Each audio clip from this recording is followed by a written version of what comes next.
সমাজে যারা চোর বাটপার বদমাইশ আছে তারা সবাই বিএনপি করতে চায়। কেন চায়? কারণ বিএনপি ক্ষমতার কাছাকাছি বলে মনে করে। এটা বিএনপির দোষ না, এটা আমি অ্যাগ্রি করি। আপনার এই পয়েন্ট আমি 100% অ্যাগ্রি করি।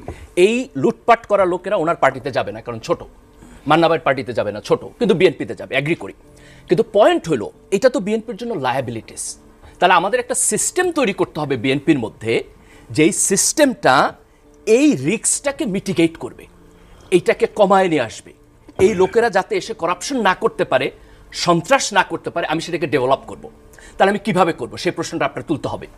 তো এখন পর্যন্ত আমরা যদি দেখি যে আপনার পার্টি বহিষ্কার করতেছে, এটা হলো একটা পদ্ধতি আপনারা ফলো করতেছেন, কিন্তু এই পদ্ধতি কাজ করতেছে না।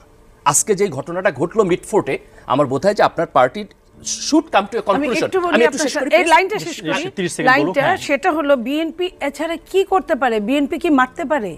বিএনপি কি জেলে দিতে পারে? আমি বলি কি করতে পারে, বিএনপি এছাড়া কিছুই করার নাই, তার বাড়ি ঘর দখল করতে